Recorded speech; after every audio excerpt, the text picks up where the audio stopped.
Hi everyone, it's Miss Mary from Skokie Public Library, and I am here today to read you a story for Skokie Spirit Shines Through. And this is one of my favorite books. I hope you like it as much as I do. It's called Last Stop on Market Street, and it was written by Matt de la Peña, and the pictures are by Christian Robinson, and it was copyrighted by Penguin Random House in 2015. Last Stop on Market Street.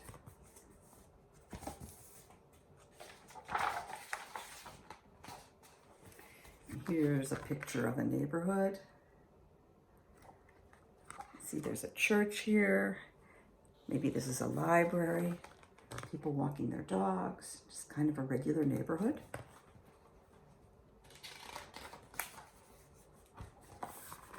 CJ pushed through the church doors, skipped down the steps. See him right here? There he is. The outside air smelled like freedom, but it also smelled like rain, which freckled CJ's shirt and dripped down his nose.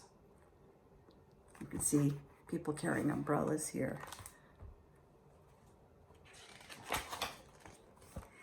He ducked under his Nana's umbrella, saying, "How come we gotta wait for the bus in all this wet?" "Trees get thirsty too," his Nana told him. "Don't you see that big one drinking through a straw?" CJ looked for a long time, but never saw a straw.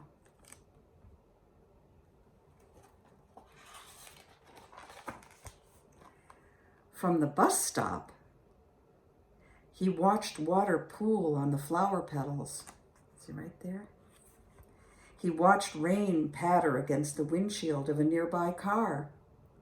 His friend Colby climbed in, gave CJ a wave, and drove off with his dad. "Nana, how come we don't got a car?" "Boy, what do we need a car for? We got a bus that breathes fire, and old Mr. Dennis, who always has a trick for you." And there's that bus. See it? CJ's getting on the bus right there. The bus creaked to a stop in front of them. It sighed and sagged, and the doors swung open.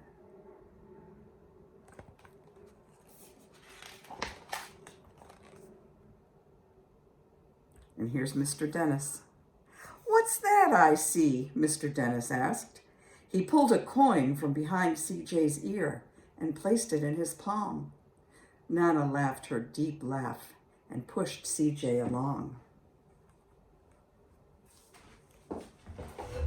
They sat right up in front. The man across the way was tuning a guitar.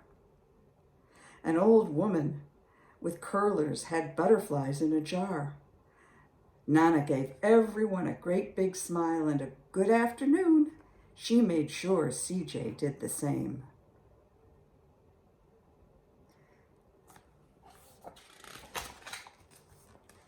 The bus lurched forward and stopped, lurched forward and stopped. Nana hummed as she knit. "How come we always gotta go here after church?" CJ said. "Miguel and Colby never have to go anywhere." "I feel sorry for those boys," she told him. "They'll never get a chance to meet Bobo or the Sunglass Man, and I hear Trixie got herself a brand new hat." CJ stared out the window, feeling sorry for himself. He watched cars zip by on either side, watched a group of boys hop curbs on bikes.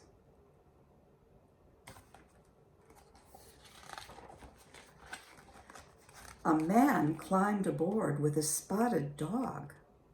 CJ gave up his seat. "How come that man can't see?"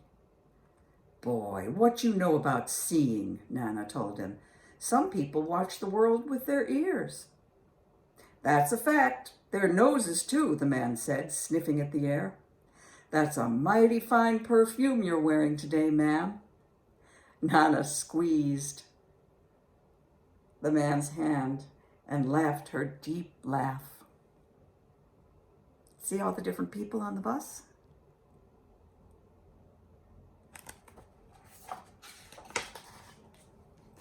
Two older boys got on. CJ watched as they moved on by and stood in back.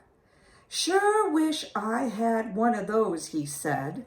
I think he's talking about the phone with the earphones, so the boys are listening to music. Nana set down her knitting. "What for? You got the real live thing sitting right across from you. Why don't you ask the man if he'll play us a song?" CJ didn't have to. The guitar player was already tuning up his guitar and beginning to sing. "To feel the magic of the music," the blind man whispered, "I like to close my eyes." Nana closed hers too. So did CJ and the spotted dog.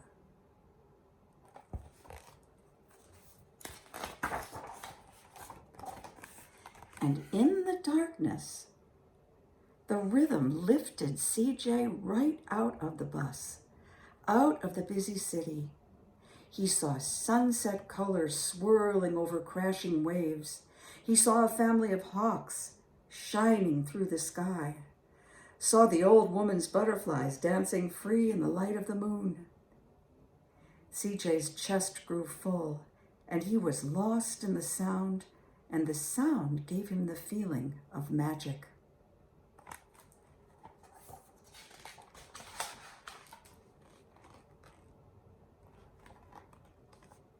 The song ended, and CJ opened his eyes. Everyone on the bus clapped, even the boys in back. Nana glanced at the coin in CJ's palm. CJ dropped it in the man's hat. "Last stop on Market Street," Mr. Dennis called.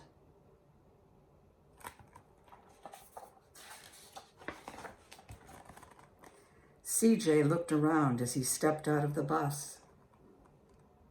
Crumbling buildings, sidewalks and broken down doors, graffiti-tagged windows and boarded-up stores. He reached for his Nana's hand. "How come it's always so dirty over here?" She smiled and pointed to the sky. "Sometimes when you're surrounded by dirt, CJ, you're a better witness for what's beautiful."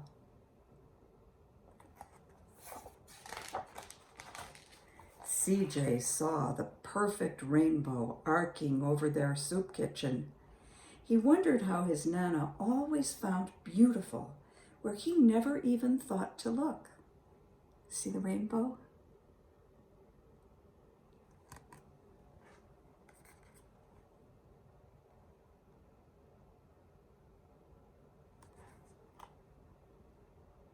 He looked all around them again, at the bus rounding the corner out of sight, and the broken street lamps still lit up bright, and the stray cat shadows moving across the wall.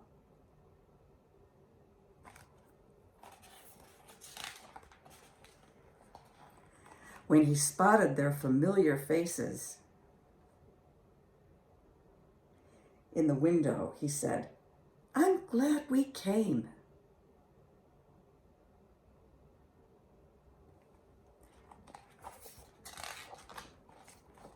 He thought his Nana might laugh her deep laugh, but she didn't. She patted him on the head and told him, "Me too, CJ. Now come on." And you can see that Nana and CJ are helping serve food to all the people who come to the soup kitchen.